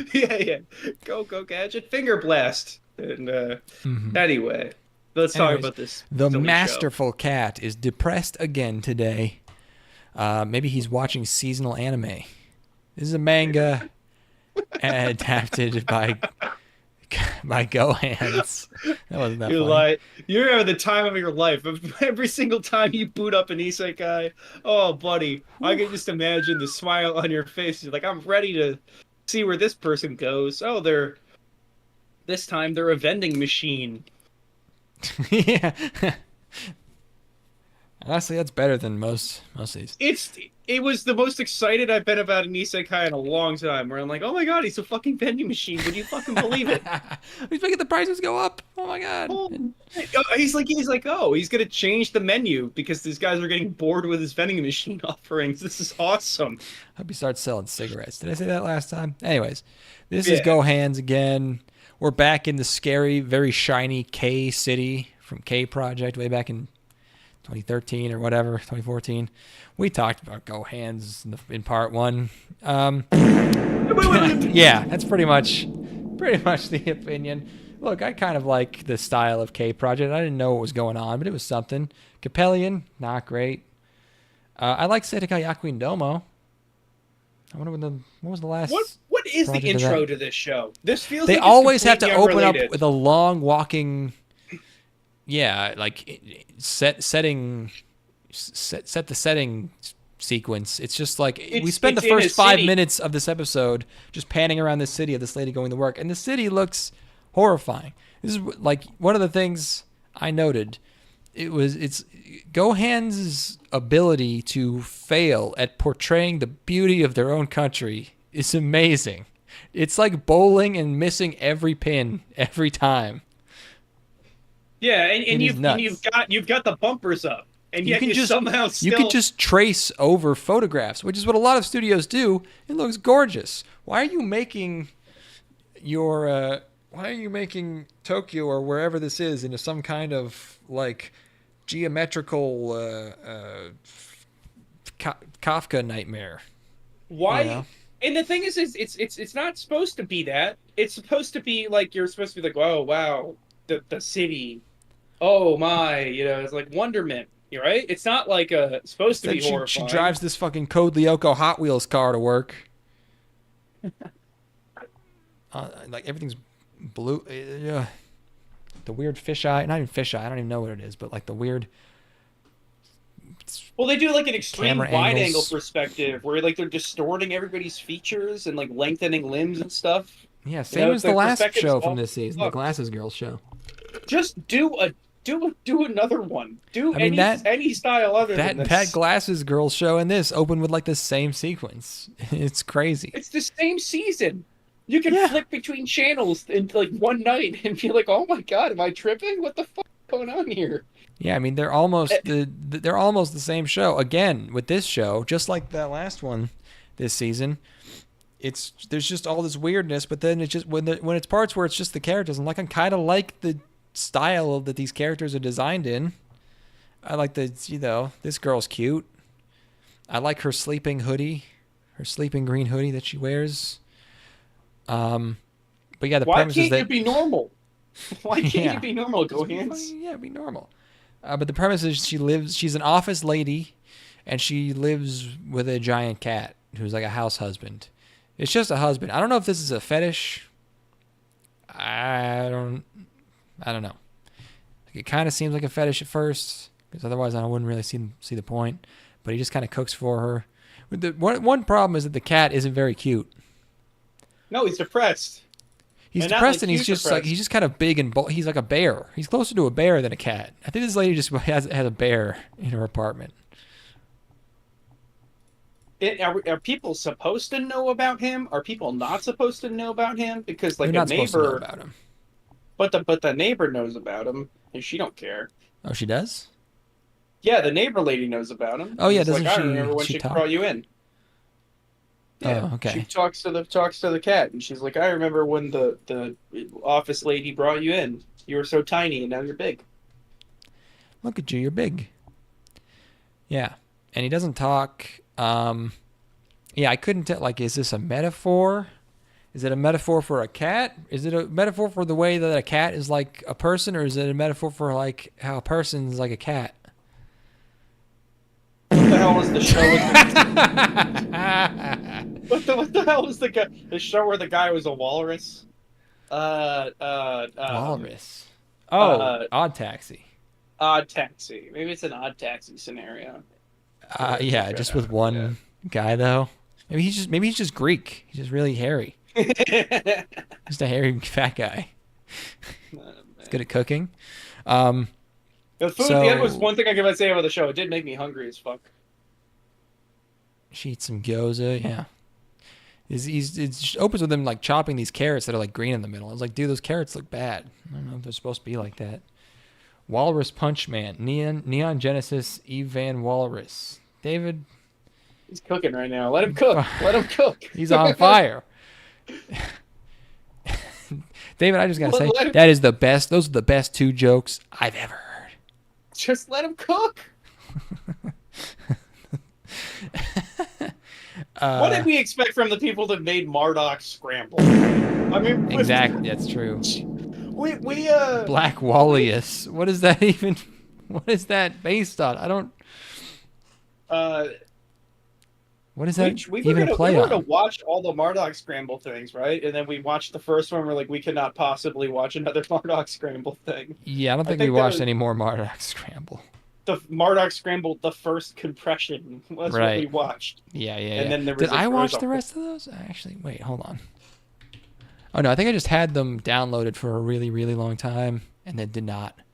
It's impossible. There's no way you could possibly watch that shit. Good Christ almighty, have they been doing it for a long time. They used to make stuff that looked normal, too. They did, like... it was always pretty filtery. Color filter. stuff. What about their Princess Lover picture drama DVD specials? How do those look? Let's see. Oh yeah, no, these got weird color fucking filters on them and shit. What the hell is wrong with them? Yeah, no, I don't know, man. Anyway, you know, she's getting taken care of by this cat. She's drinking.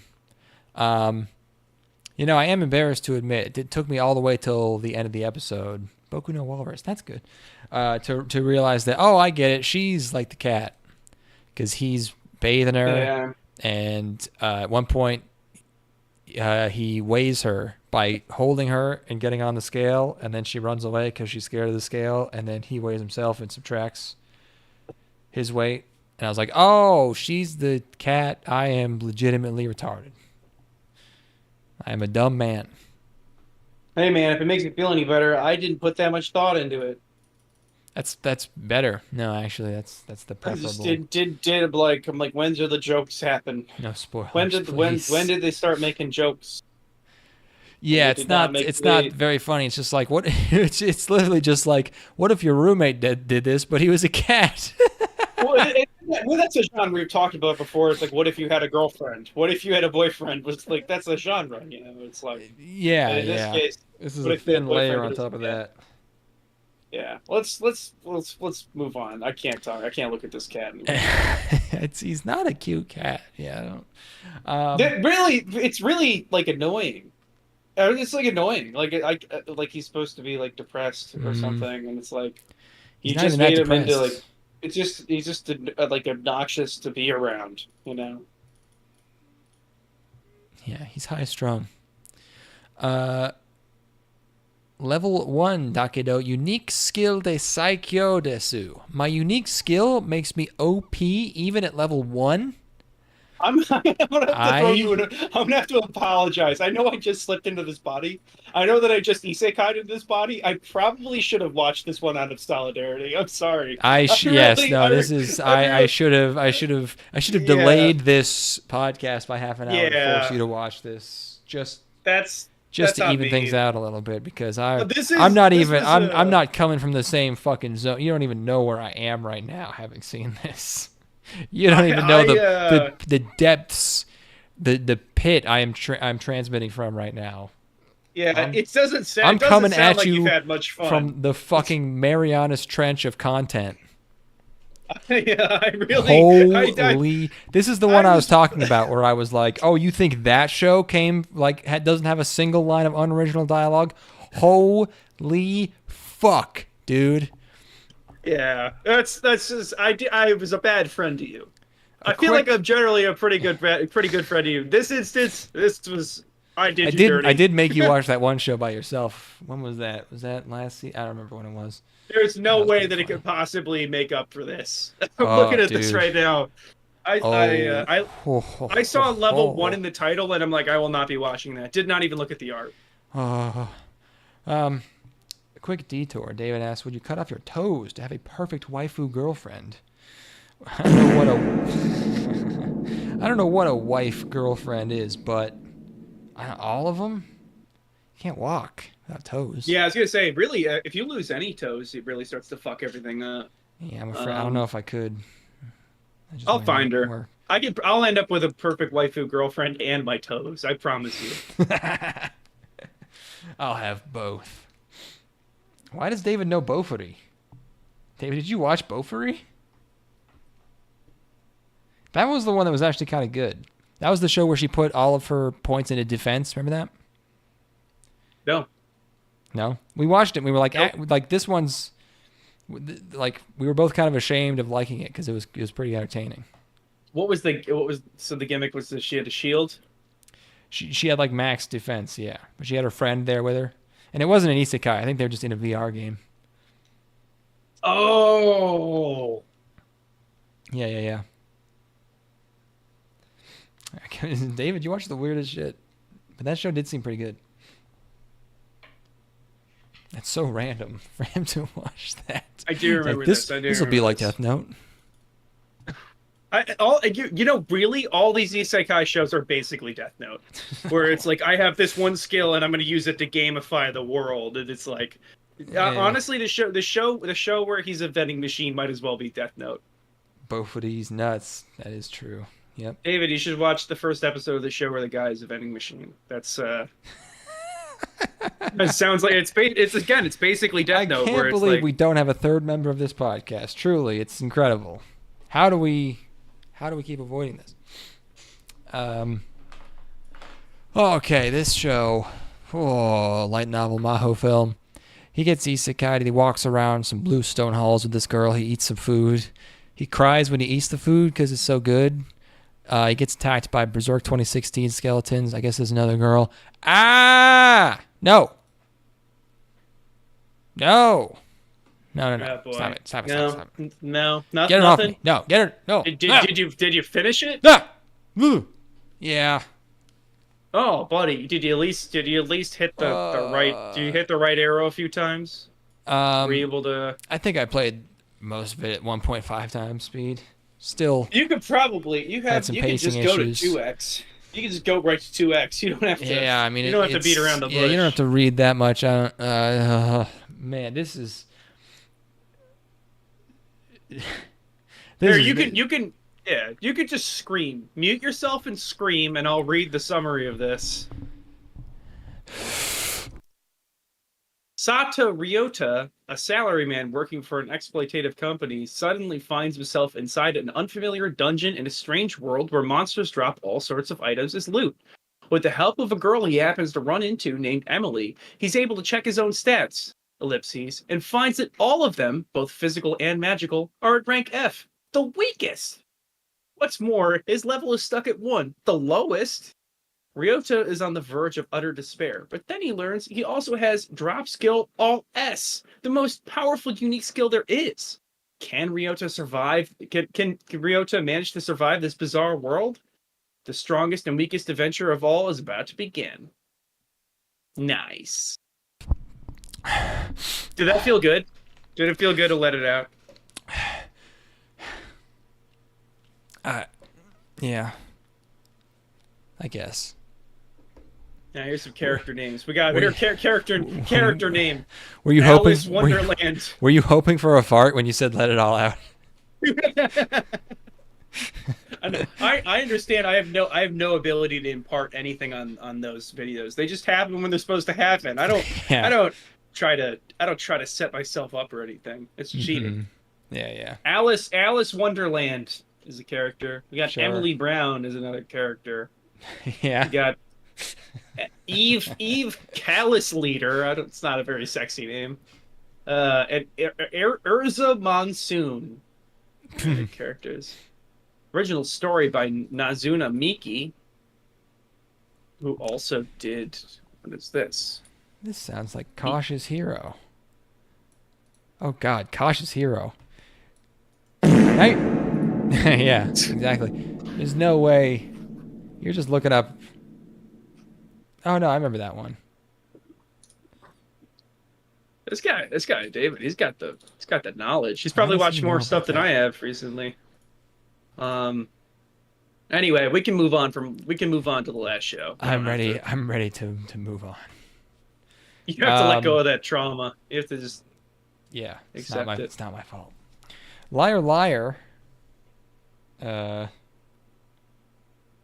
Is that the Jim Carrey movie is called Liar Liar, isn't it? Yes, correct. Okay. This is a light novel, Geek Toys. It's about I think that's okay. These are the only notes of mine that got destroyed when my program crashed. I could have sworn I saved it. Whatever. I remember it anyways. They're basically an Academy City from Index, aren't they? Effectively. They're like in Student City, and it's like technology. And there's a battle system, but the battle is just sort of like the battles are making funny faces, or you choose whatever type of conflict you want to engage in, but also you can have a sword. I don't really understand the system at work here. It's like the original premise for Yu-Gi-Oh, where you just every time there was supposed to be a new game, Yeah, where it's like just okay, games. Yeah. Yeah. You have to, if somebody picks a game and you have to play it, and the game that was chosen for the first episode was a quote unquote staring match, which was like keep your composure, but they have these computer systems and all these security cameras dedicated to the games, and they're like sophisticated enough to identify, oh, they're doing the game where you can't laugh or freak out, and the computers are watching to make sure that they don't freak out when it's not their turn. It's really actually extremely convoluted. It's weirdly complex. They could have just set us up with like the first game that they're going to play is 1v1 soccer. Rock, paper, scissors. Yeah. That's what they did in No Game No Life. Is the first game is just he plays rock, paper, scissors. David, great. Hold the fort. Big. This is quite the proposition. Have you guys watched Interspecies Reviewers? And if not, can we watch it? And I will be on the podcast for it. We watched the first episode. That is an idea. That's pretty good. The thing is that all of these years I've been talking about being like a sex pervert and wanting to see more fetishistic content, but I'm gonna have to put my money where my mouth is and gush about this show where there's actually some freaky shit going on. So I'm in, David. Let's do it, buddy. Fucking start watching bird girls shitting eggs out of their pussies and getting off on it. It's a cloaca. Yeah. Well, that's just a bird pussy. It's just a fancy word for it. Yeah. All right. That is an idea. David has seen most of it, but I'd be willing to rewatch it. I guess if I have to. He hasn't finished it. He hasn't finished a single episode, but he just stops when he nuts. So he's like, okay, there's episode 1. I've made it through about 4 minutes of each episode. All right. We have to keep track of at what point we have to stop to beat off. I don't think that'll be much of a problem for me. Every 30 seconds, it's like, okay, the angel grew a dick, and they use the dick to fuck an alligator bitch. All right. Anyway. So in this show, what is he like? He's like new, and I did like this whole like first sequence because like this system is kind of overwrought, but I did find funny the idea of like he has this whole conversation with this redheaded girl with like thigh-high socks, but she's not a tsundere, and she's being nice to him. And I was like, oh wow, that's crazy how she's not the fiery tsundere. And then just a series of accidental like misunderstandings happen where everything he does is perceived by her to be an enormous disrespect and challenge to her. And no matter what he does, because he has no idea what's going on, she interprets it as as a throwing down of the gauntlet, which I thought was kind of a funny concept. And then he accidentally wins, and then and it turns out that she is actually the champion of everything, and now he has to be the champion, even though he's lying. And that's where the lying comes in. That's why it's called that. Yeah, he's got the special star chip because they use the Duelist Kingdom star chip system. He's got the special one that lets him lie real good because apparently they can lie about one thing. He's got one lie that he's able to tell that everybody will believe or something. I don't know. I don't know this. That. But it's going to be a twist that that's actually not the case, and that it's just it gives people the confidence to be able to lie about something. That's probably what it is. Yeah. So her lie was that she's not actually. She was the champion, but her identity. Yeah. Who cares? But her identity was she wasn't actually who she said she was. But now his lie is that he. I don't know. He lies that he's a 7-star. Okay, yeah. So now he has to continuously lie about being the best, even though he's not the best. Even though he won, which you'd think would make him the... Well, no, I guess it was an accident. So now he has to just be really good at lying. I don't know. It's weird. Again, weirdly kind of complicated, but I do kind of like the premise. I like accidentally becoming the best and then having to bullshit and keep pretending to be the best. It keeps you mentally engaged, if nothing else, as you try to parse this world that they're establishing and like trying to keep up with this thing that's made for babies. They made this. They have the audience is like 13-year-old boys, and I can't fucking understand anything that's happening. And which reminds me, I should go back and look at some of the stuff that I watched when I was like in like early high school, like some of the anime I was watching back then, to see A, if I should have finished it, and B, if any of it makes any fucking sense at all. I'm sure it makes sense. At least I gotta go back and I gotta see what's going on with King. All right, never mind. You're right. You're right, fart guy. You're right, fart guy. Well, Ramo, we know that shit rips. We already know. You're watching Kekkon and you're like, this fucking shit doesn't make any goddamn... How'd they get so good at their instruments so fast? Yeah, all they ever do is drink tea and eat cake. None of them are fat. I mean, for anime girls, they're a little bit... They're thick. Got some love handles on them, yeah. We got one episode left. We do. Not this... Yeah, we got... Part. One pot though. Yeah, I'm gonna be out of town next week. I mean, we could try and just bomb through all this shit and do a Sunday episode, but other than that, it's probably gonna be next weekend. Are you not able to just record while you're out of town? Or are you gonna be around people? I'm gonna be in my uncle's beach house basement, and I don't own a laptop anymore. So. Oh no! It's been a while since my laptop broke. There's a show called Helk, which is heck with an L. That's pretty funny. That looks like it could be good. Is that actually what that's supposed to? Oh wow. Helk. Helk. Oh, here's the description. All right, here we go. Helk. A certain country in the demon world. That's a sentence. Period. Yep. Period. Mm-hmm. The Demon King was defeated by the hands of one of the heroes, and a competition was held for the title of the new Demon King. Okay. The four Imperial Four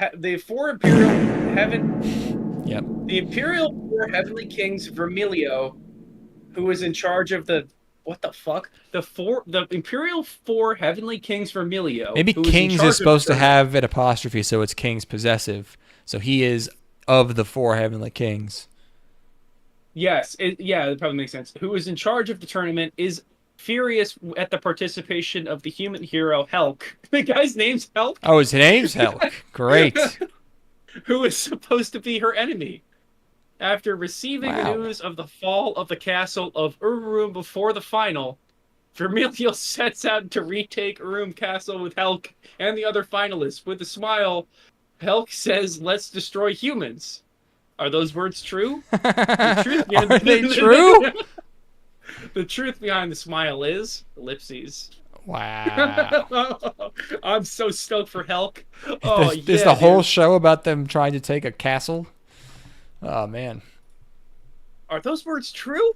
Are those words true? I'm going to say probably not if he's the protagonist. The first and second episode premiered at Anime Expo 2023 on July 1st. What a time. I bet that was very exciting. See the first two episodes of Helk. To see the hottest new satellite adaptation of this manga. Yeah. Get a load of my man Helk. Look at my man's face. Get the fuck out of here. There's no way that's what Helk... He's Hercules. Oh my god, that's amazing. Look at him. Look at him. This is my new Twitter profile. what a goofball. What a smug... Oh, look at that chin. I'm starting to... the more that I look at this guy, the more I think I actually fucking love this dude. Get a load of this guy. Look, what a character. Yeah, he's going to be a jolly conqueror. He's going to be like Ryder from Fate Zero. Yes, dude. Greatest character in anime history. Pretty much, yeah. Oh my god, Helk. Helk. I mean, what were they aiming for? What could they possibly have been reaching for? We'll find out very soon. Well, it's been a pleasure farting with y'all. Yes. I don't know if there's any more farts soon, but let's see if someone timestamps it. I don't know if anyone made it. I just set it to the front. Just set it to the very beginning of the video. Is there? Oh. It should be one at the beginning, right? Oh, I thought.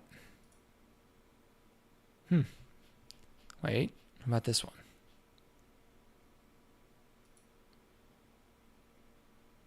Man, I've got a lot of built-up tension here. I gotta let it out. You gotta help me. You gotta find that fart, dude. There we go. Yeah. Oh, thank God. Thank goodness. I gotta sleep now. Thank you, Brap. Okay, I'm gonna play another SpongeBob AI video, even though this one's gotten pretty popular, but I like it, and I'm drunk, so I don't care anymore. Thanks for listening, everybody. We'll be back finishing out summer very soon. Yeah, be sure to stay tuned. Keep rapping. Do you wanna die? 'Cause I'ma take your soul back, baby, on the reaper. Keep it to the side. I got Karen active breeze, but she touching on my wiener. I'm a really nice guy. I'ma say your hair first, like it's really nice on me. They call it crab pie, 'cause he came at the bottom with a stick, it went deep. All this money that we made, I'm smoking kelp to the face. I skip the fence like I'm next, as long as a clarinet, so these hoes wanna play. Deep web browsing, pills by the thousand, lean, sipping, squid up on Jolly Range Mountain. The real bitch slam of the credit card scam. Oh, they call me Big Bud the way I'm handling my hammer. Do you wanna die? 'Cause I'ma take your soul back, baby, on the reaper. Keep it to the side. I got Karen active breeze, but she touching on my wiener. I'm a really nice guy. I'ma say your hair first, like it's really nice on me. They call it crab pie, 'cause he came at the bottom with a stick, it went deeper. Acting like a Edison and popping like a light bulb. I am not Brazilian, big Jaja when his eyes closed. Fucking up on Karen, put my charger in her iPhone. Had it sucking dick like she tryna give us some lipo.